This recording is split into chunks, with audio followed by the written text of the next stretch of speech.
Merci pour ce partage parce que c'est pas évident de livrer sa vie comme ça. Et puis, mais vraiment, je pense que tu as aussi cette intention, c'est vraiment d'aider les personnes comme tu le peux. Et c'est vrai que tu es très généreux aussi. Donc, merci beaucoup, c'est important. Et ça montre aussi qu'au niveau du TDAH, il y a des difficultés, mais il y a énormément de qualités avec la générosité, avec l'amour des autres. Et aujourd'hui, c'est très, très important parce que c'est de plus en plus rare. Donc, je t'applaudis à nouveau parce que vraiment, merci beaucoup, ça fait du bien.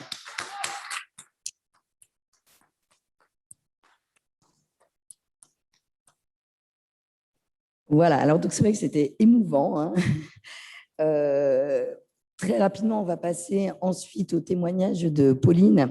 Je vais très rapidement, hein, parce que c'est un peu théorique et voilà, vous présenter. Donc, nous avons réalisé un questionnaire TDAH et scolarité il y a 2 ans auprès de 953 élèves diagnostiqués TDAH. Donc, c'est un questionnaire via notre association, via Google Forms. Donc, il y avait quand même quelques éléments qui nous ont permis de connaître un peu mieux pourquoi il y a tant de difficultés au niveau de la scolarité des élèves avec TDAH. Et ce, pourquoi, effectivement, on renforce notre demande auprès du ministère de l'Éducation nationale pour la formation des enseignants, etc. Ce n'est pas juste parce qu'on a envie de l'embêter, hein, Monsieur Blanquer, c'est tout simplement parce qu'il y a un besoin, qu'effectivement, il faut absolument de la formation du personnel éducatif, informer, sensibiliser, voilà, former. Ça permet de faire avancer tout le monde, aussi bien l'élève avec TDAH que les familles, que les enseignants, que les autres élèves. Donc, pourquoi ça ne se fait pas? On attend effectivement des réponses à ce niveau-là. J'espère qu'on les aura, hein, maintenant. Voilà, donc on a effectivement, on s'est rendu compte que la majorité des familles qui ont répondu, les enfants étaient scolarisés près de 96%. 95% ont informé l'école du TDAH de leur enfant. Donc, l'enfant bénéficie parfois de plans spécifiques, on va dire à 2/3, en tout cas au niveau des résultats qu'on a eus. Donc, plus de 2/3 des élèves avec TDAH bénéficient d'un plan spécifique. La question suivante, ça a été si votre enfant bénéficie d'un plan spécifique, donc sur les 2/3, est-ce qu'il est respecté? Donc, il est respecté à 22%. Il n'est pas respecté à 10%, à 9%, pardon. Il est respecté en partie à 31%.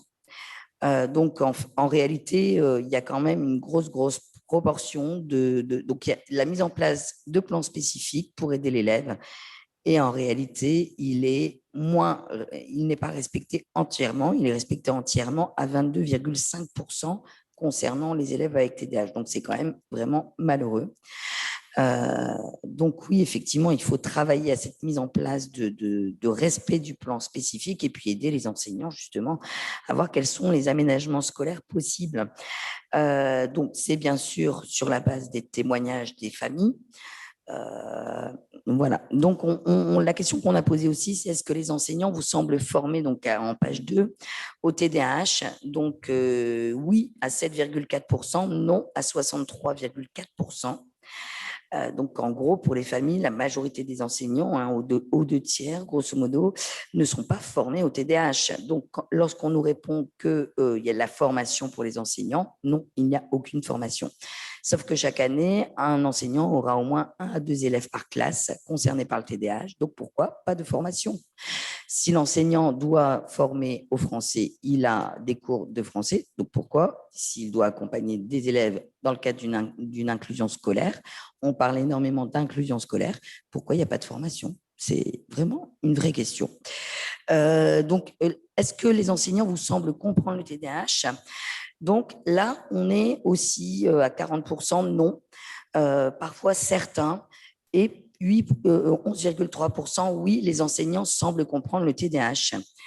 En réalité, ce qu'on a découvert, en tout cas en échangeant avec les familles, c'est qu'en général, les enseignants qui comprennent le TDAH, ce sont des enseignants bienveillants, ce sont des enseignants touchés eux-mêmes par une spécificité, un enfant qui a des besoins spécifiques de manière personnelle.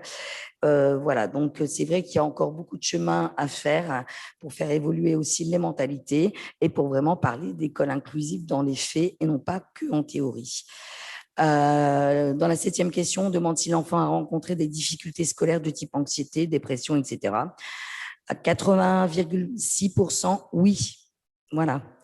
Donc, les élèves avec TDAH ont à 41% rencontré de l'anxiété, mais la grosse anxiété, hein, c'est des maux de ventre récurrents, perte de confiance en eux, brimade, la dépression à 3%, le harcèlement scolaire à 12%, le décrochage scolaire à 12%, la phobie scolaire à 7%, autre à 5,7%, et l'enfant qui n'a jamais eu ce type de difficulté, 14,9%.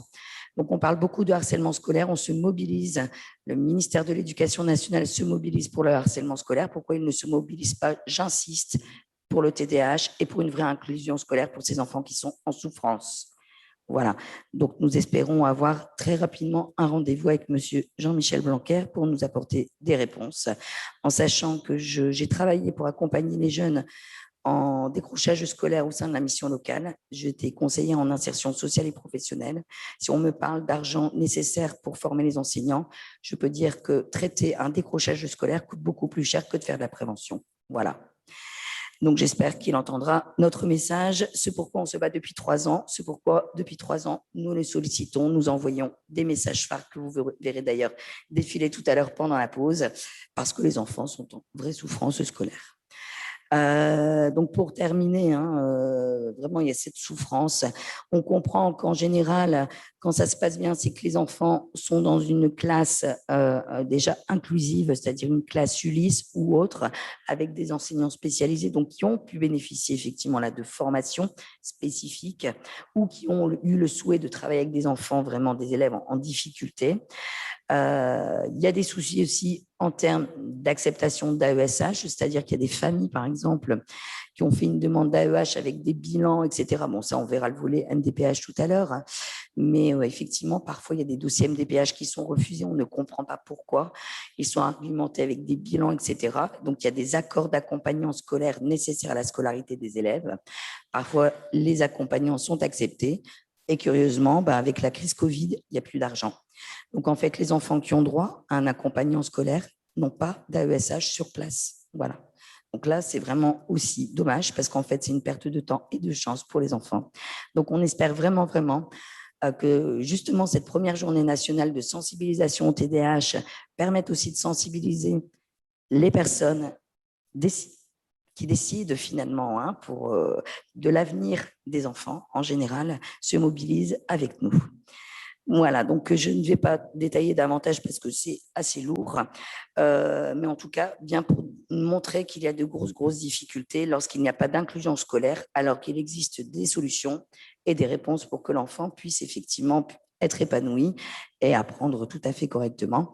Et donc, pour terminer, je vais juste vous indiquer qu'il existe une plaquette de présentation de l'hôpital de Bray de l'Académie de Créteil qui a été réalisée. C'est pourquoi nous avons fait la demande depuis le mois de janvier et avant auprès des ministères pour qu'elle figure en fait sur Cap École Inclusive. C'est une plateforme qui permet la formation des enseignants. Et concernant le TDAH, nous avons effectivement regardé quelles étaient les préconisations pour les enseignants. C'est-à-dire que la seule préconisation pour le TDAH, c'est juste une lecture de livres. Alors qu'il existe cette plaquette de l'Académie de Créteil et l'hôpital de Bray. Donc, travail fait par des professionnels, très bien fait pour expliquer ce que c'est le TDAH, donner des exemples d'aménagement scolaire. Donc, pareil, on ne comprend pas pourquoi ça ne figure toujours pas sur Cap École Inclusive. Nous attendons toujours des réponses depuis le mois de janvier. Voilà. Je vais laisser la parole donc à Pauline qui s'impatiente depuis tout à l'heure et qui va nous parler justement des aménagements scolaires qui sont possibles, les difficultés qu'elle peut avoir en classe et les aménagements scolaires qui sont mis en